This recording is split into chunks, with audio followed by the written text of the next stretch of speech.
Olá pessoal, bem-vindos a mais um episódio do podcast Intercâmbio. Hoje a gente vai ter uma conversa um pouco diferente do habitual aqui com a Poliana.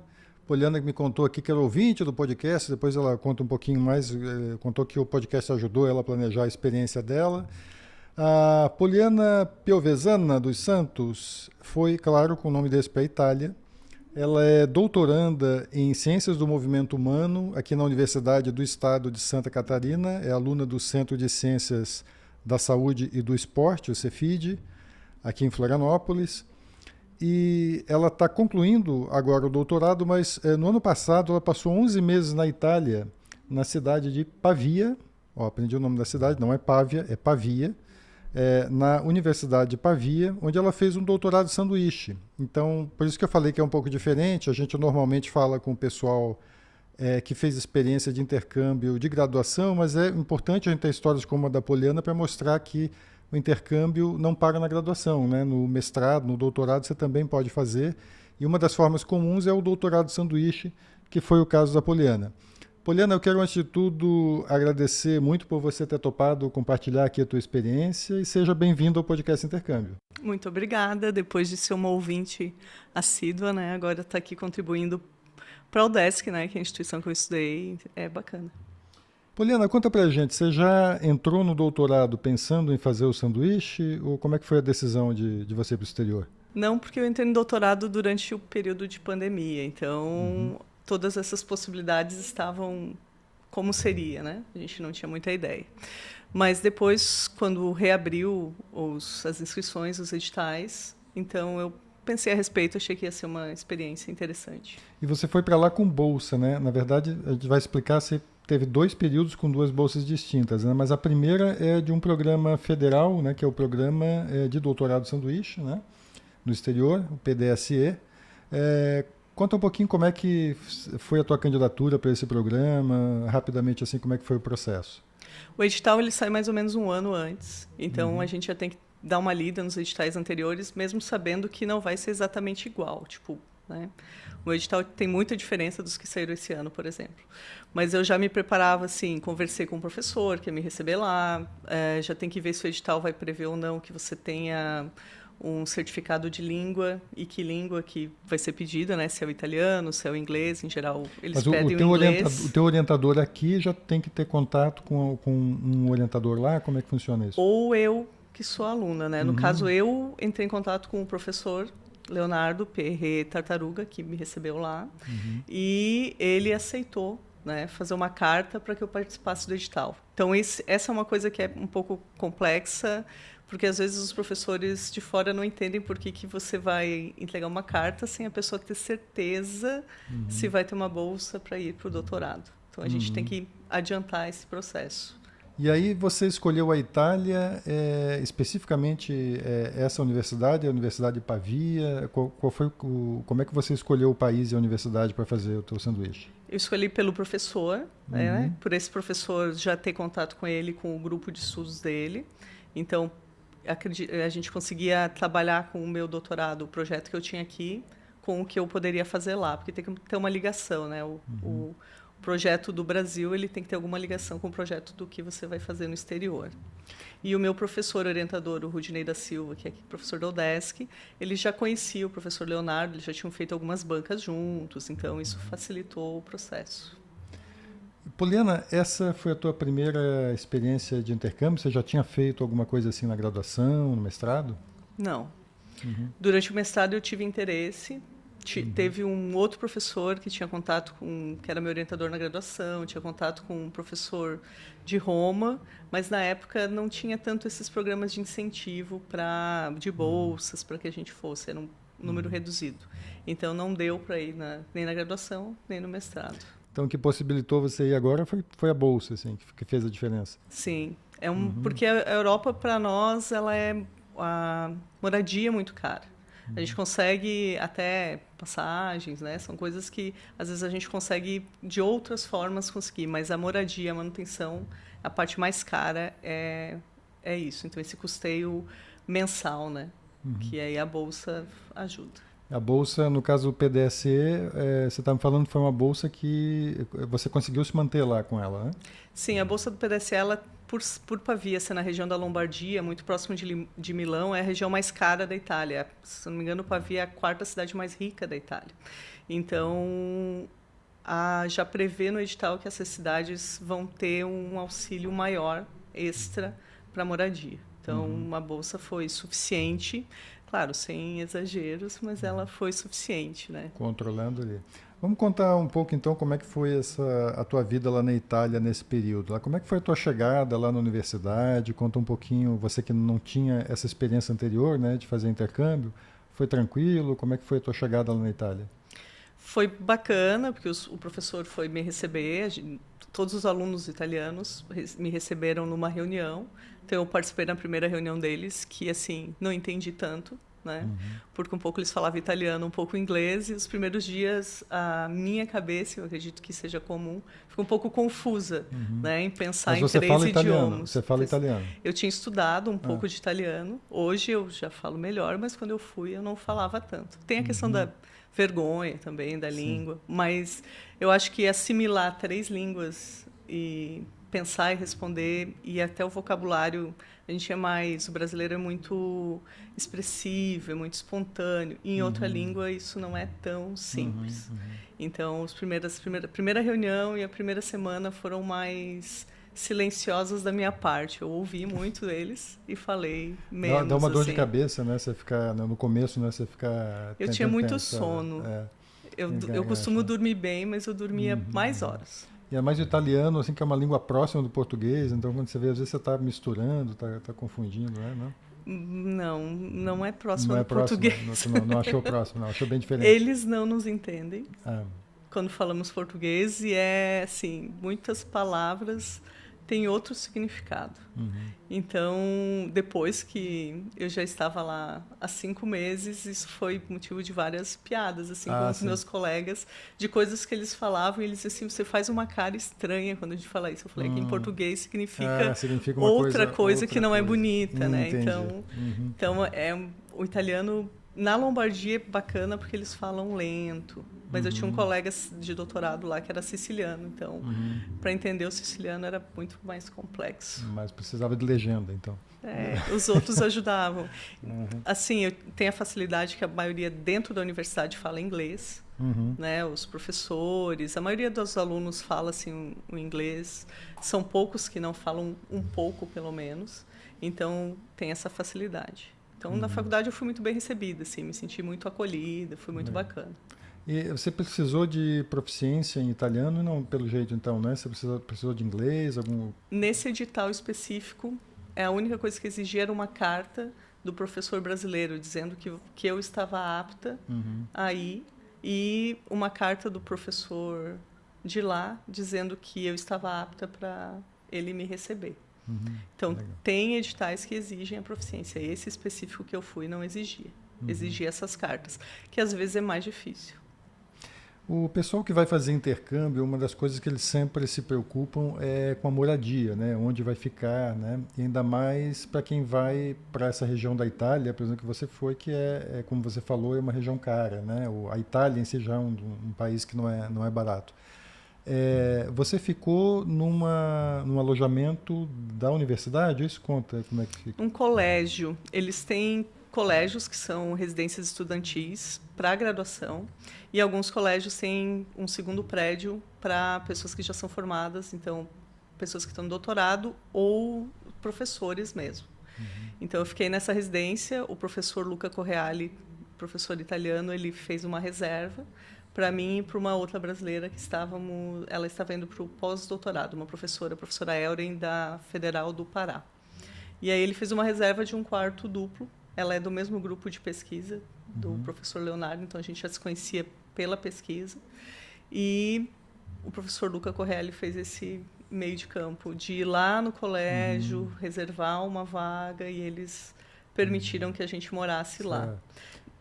Hoje eu entendo que talvez se eu tivesse enviado um e-mail pedindo para morar lá. Sem o professor Luca ter ido lá, eu não teria conseguido a vaga. Não teria conseguido. Mas eles têm processos, tipo o processo seletivo para entrar. Então, o aluno da graduação do Erasmus, um aluno brasileiro, ele consegue participar dessas entrevistas e às vezes conseguir a vaga nesse colégio para estudar lá com alimentação e moradia gratuita. Não foi o meu gratuita. caso. Não, no caso, seu caso, no meu caso eu paguei, Uhum. mas alguns alunos da graduação, se participarem dessa seleção, conseguem.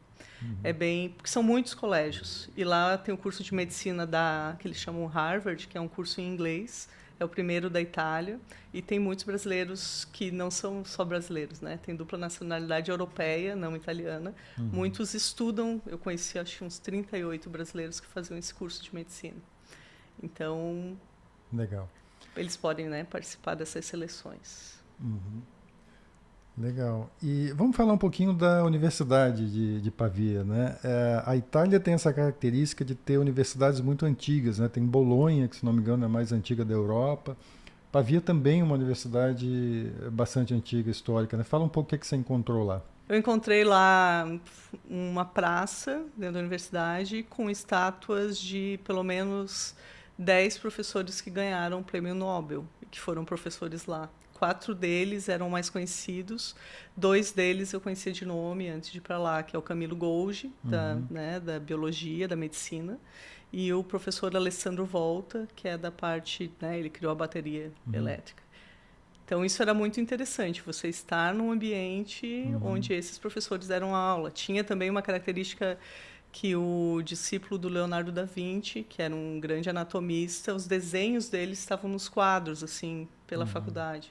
Então, como eu fiquei muito tempo dentro do Instituto de Anatomia, estudando o ofício, né, o escritório do professor Leonardo era dentro da anatomia, então eu caminhava, assim, tinha as frases do Leonardo da Vinci, tinha os desenhos desses professores, tinha os quadros de todos os médicos que se formaram lá, então era muito interessante, assim, entender que muito antes do Brasil ser invadido, né, eles já tinham uma universidade funcionando. Como é que era isso para você, a sensação, assim, porque por um lado deve ser uma coisa do tipo assim, pô, uau, tô aqui, né, tem tanta história nisso aqui, por outro lado talvez seja um pouco, talvez intimide até um pouco, poxa, eu tô num lugar aqui onde esses mestres todos aqui deram aula, estudaram, como é que era para você estar nesse ambiente?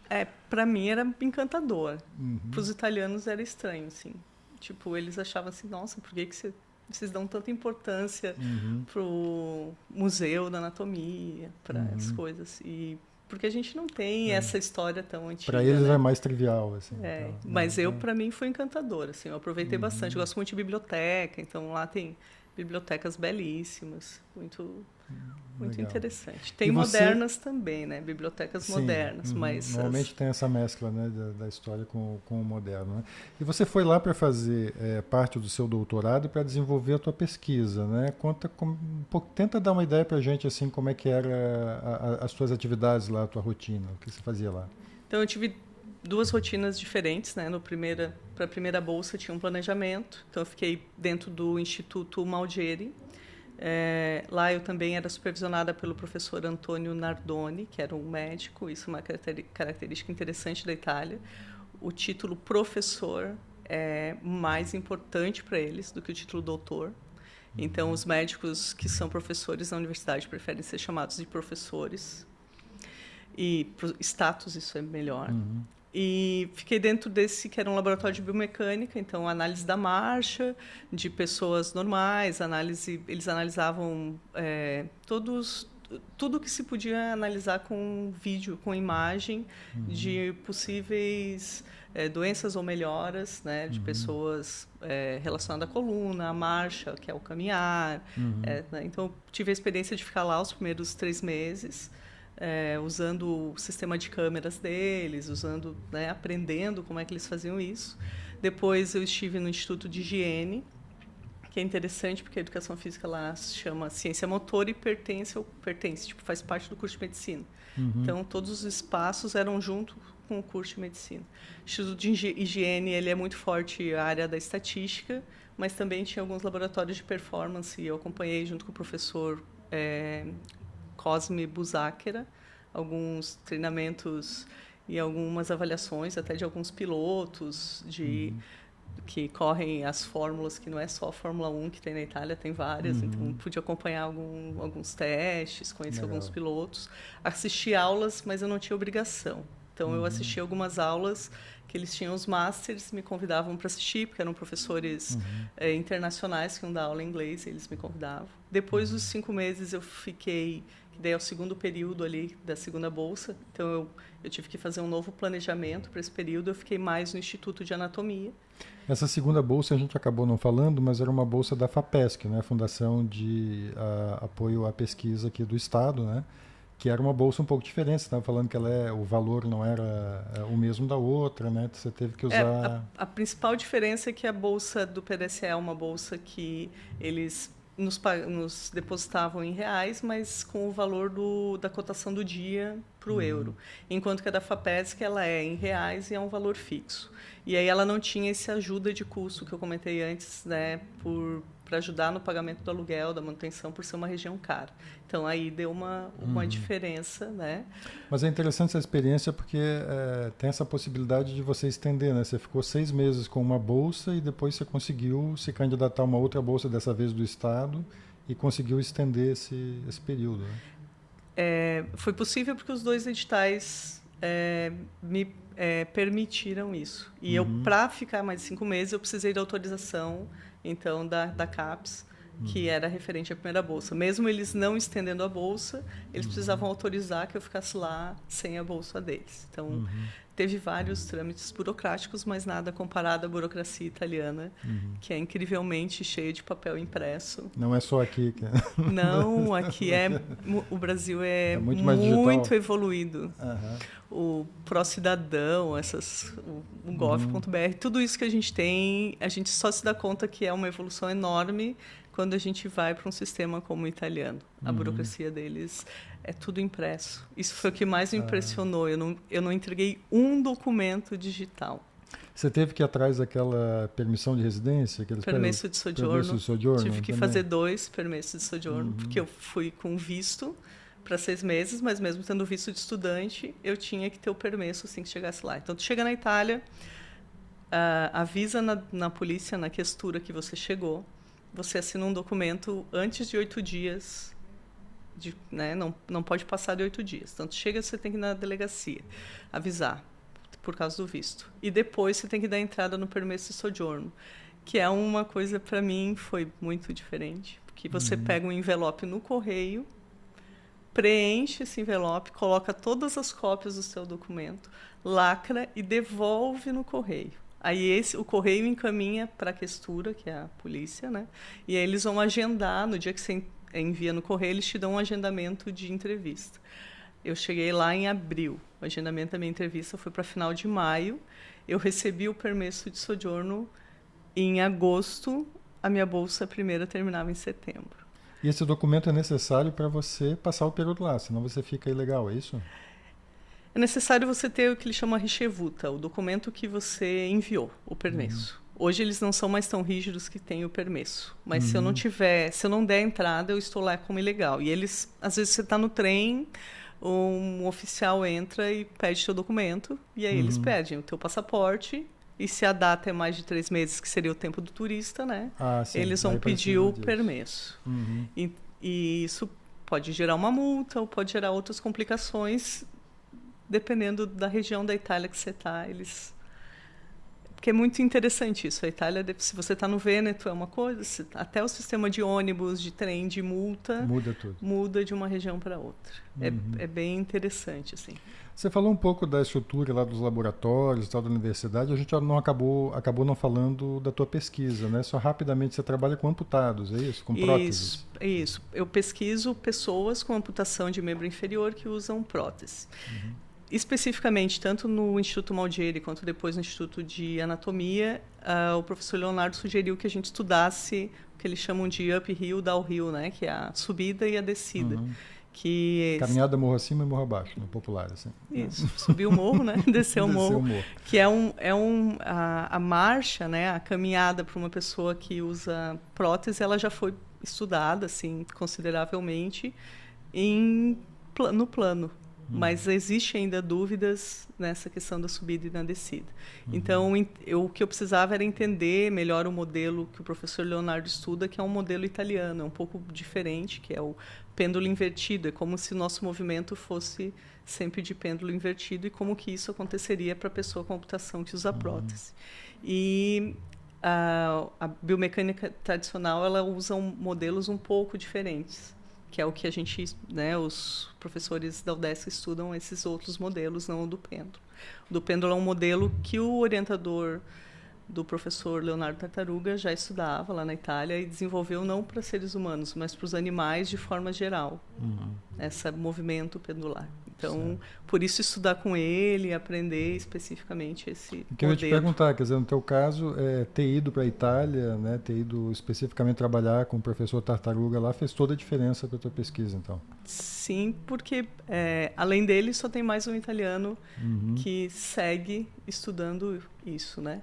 Então, é um modelo que tem o professor Arthur de Wolf, na Bélgica, que também estudou em Roma. Ele é belga, mas fez o doutorado de sanduíche em Roma e usa esse modelo lá na Bélgica. Então, quem usa esse modelo fez o sanduíche em Roma e voltou para os seus países para trabalhar com ele. Então, eu queria estar com...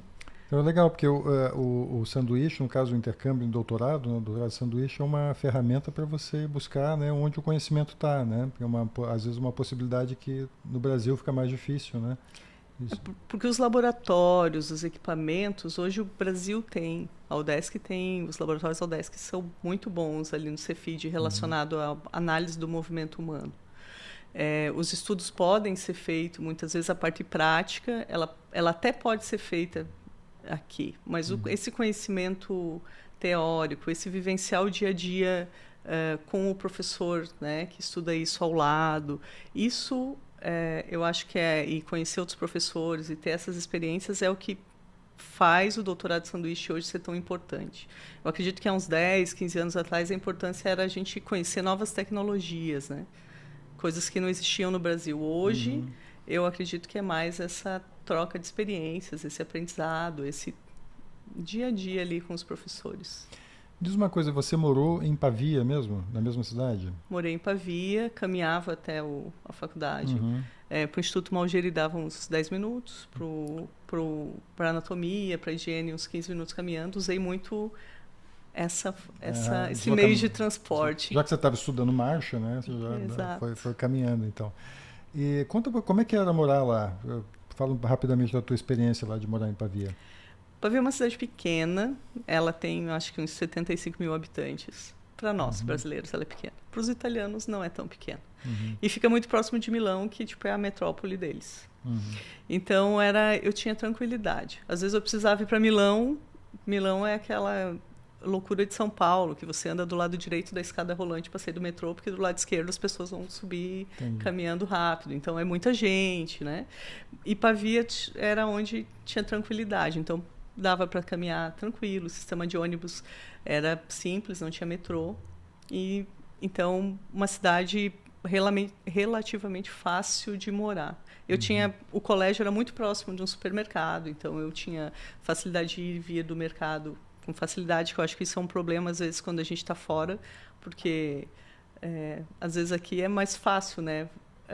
A gente se deslocar ou de carro, ou de ônibus, enfim, com compras. E a gente está em outro país, às vezes mora muito longe do mercado, ou muito longe da universidade, isso se torna um problema. Eu fiquei muito bem numa cidade localizada. Pequena isso facilita, né? Porque a probabilidade de você conseguir uma localização melhor ali é melhor, né? Bem, isso era legal. Pavia tinha muita neblina, então eu cheguei lá assim, primavera, a cidade muito perfumada, muito arborizada, mas perfumada por causa das flores, que eles plantam muitas flores, eles têm muitas flores nas sacadas. Deve ser bonito, então, deve ser muito bonito. É uma cidade bonita, não é como Florença, Veneza, mas é uma cidade bonita, bem histórica, assim. Acho que todas, né? Itália. Então, eu cheguei na primavera, tive essa questão de tudo florescendo, só que era frio, era o meu inverno em Florianópolis, era a primavera lá. Depois da primavera chegou o verão, muito, muito quente, mais quente que aqui. E daí eu conheci todas as fontes que existiam na cidade, porque lá a água vem dos Alpes suíços, então a água sempre chega geladinha numas fontes que tem em Fontes todas públicas. as cidades da Itália. Então, mudou essa questão de... Aprendi a pegar ônibus, porque daí ficava muito quente, às vezes, né? Como é que vai chegar na faculdade já muito suado, então andei um pouco de ônibus ali no começo do verão. Agosto, a Itália fecha, né? Então, eu tive férias forçadas. Eles disseram assim, a partir de 14 de agosto, que é o ferragosto, que eles chamam, ninguém mais vem para a universidade fecha, você não pode mais fazer pesquisa nenhuma aqui dentro. Então, não é nem como aqui na UDESC, às vezes fecha, o professor Rudinei diz assim, quem que vai vir nas férias, vamos fazer uma lista de autorização. Não tem. Não tem isso.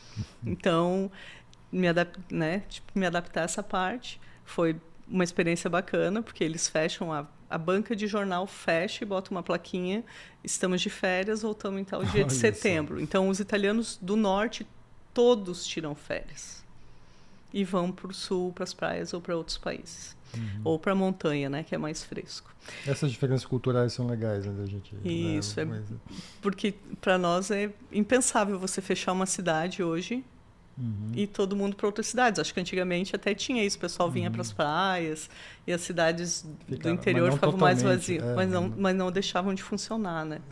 Lá muitas coisas fecham. E depois chegou, aí seria o período de eu voltar. Então eu levei roupa para um certo friozinho de primavera e verão. E aí eu participei do edital enquanto eu estava lá, fui aprovada para a FAPESC e aí eu ia pegar o inverno, outono e inverno. Teve que comprar roupa? Tive que comprar roupa, porque Pavia também neva e faz uma neblina fechada. Então, quando começou o outono, aí eu entendi aquelas folhas dos desenhos animados que caem das árvores, aquelas folhas do outono que são meio pardas. Tudo aquilo tem na Itália. Então, aquelas árvores caíam todas as folhas, muito musgo na rua, muda o clima, muda o cheiro, chove mais. Aí é outra estação totalmente. E quando chegou o inverno, aí é muito frio, mas os ônibus são aquecidos, o trem aquecido, as salas nas faculdades todas aquecidas. Tive que comprar roupa lá, tive a sorte que conheci outras pessoas, né, professores, eu digo professores bondosos, que quando foram pro outlet comprar as roupas deles, me convidaram para ir junto. Então eu acabei comprando um casaco bem quente, que lá tem isso também, só usa um casaco, né, o inverno inteiro. Então isso me ajudou nessas questões. Bota, né? Eles não usam, não tem como andar de tênis no inverno, fica muito liso, fica muito molhado, você molha o pé. Então tem que ser um tênis impermeável, uma bota. Então eu tive todo esse auxílio e vivi, né, as 4 estações em Pavia, que muitas pessoas não gostam porque não tem sol. Quem gosta assim de praia não gosta de lá porque tem vários dias cinzas. Mas para mim foi bem bacana, assim, uma experiência bem interessante. Poliana, baseado na tua experiência de intercâmbio, né, de doutorado de sanduíche, tem alguma dica em especial que você queira deixar assim, para quem pretende ter uma experiência como a tua? Em relação ao doutorado de sanduíche, dá uma olhada nos editais antes e, se escolher a Itália, dá uma lida no que é o permesso de soggiorno e quais documentos você vai ter que levar. Apesar que lá você encontra com uma certa facilidade copiadoras, que aqui para nós o xerox não é mais tão comum, né? Lá você encontra, mas se você conseguir levar os documentos já impressos, facilita muito porque é nos primeiros dias que você tem que fazer isso. O governo digital não chegou lá ainda, não. Não. Então eu diria para se preparar nesse sentido e se preparar em relação à língua. O inglês, quem fala inglês fluente se vira bem na Itália, mas é de bom tom, é educado, que você saiba falar alguma coisa em italiano, porque você está indo para o país deles, né? E melhora a experiência também, né? Você consegue viver o país melhor se você fala um pouco da língua, né? Eu tive boas experiências quando eu tentei falar. Alguns colegas italianos, principalmente a Giulia Gagliarini, que era uma aluna da graduação, que ficava no laboratório com a gente, tinha paciência, ensinou assim, não é assim que fala, é assim. Então corrigia a pronúncia, ensinava novas palavras, foi bem bacana. E eu tive a oportunidade, como eu fiquei mais tempo, de fazer um curso dentro da Universidade de Italiano. Então, eu fiz um curso para estrangeiros lá dentro. Foi onde eu conheci, daí tinha muito coreano, sul-coreano, pessoal de Taiwan, pessoal dos Estados Unidos, pessoas belgas. Então, eram os estrangeiros. Esse idioma é onde você encontrava o mundo ali. Ali foi esse segundo momento que daí eu conheci pessoas que não eram só da ciência motor e da medicina, né? Dentro da universidade, que é um ambiente muito diferente do fora da universidade. Então, isso para mim, acho que é o principal, assim, é levar na mente que você vai conhecer muitas pessoas, que você tem que, né, saber conviver, e no começo vai ser difícil essa questão da língua, mas depois isso desenrola. Em geral, as pessoas gostam de brasileiros. O professor de italiano falava assim, tu já tem amigo, né, porque tu é brasileira. Porque os outros não faziam amigos. Os outros estrangeiros que estavam lá, ele disse assim, não, a brasileira já tem amigos. E isso é real, o brasileiro ele faz uma amizade com as pessoas com mais facilidade. E é isso, pessoal. A gente conversou então com a Poliana Piovesana dos Santos. Ela é doutoranda, está concluindo o doutorado em Ciências de Movimento Humano na Universidade do Estado de Santa Catarina, a UDESC, aluna do Centro de Ciências da Saúde e do Esporte, o CEFID, aqui em Florianópolis. E ela contou para a gente a experiência dela de doutorado sanduíche. Ela estudou 11 meses, estudou e pesquisou, né, durante 11 meses na Universidade de Pavia, no norte da Itália, e voltou com uma experiência bem bacana aqui que ela acabou de contar para a gente. Poliana, mais uma vez eu quero te agradecer muito ter compartilhado aqui a tua história com a gente. Muito obrigada. Então é isso, pessoal. Até o próximo episódio.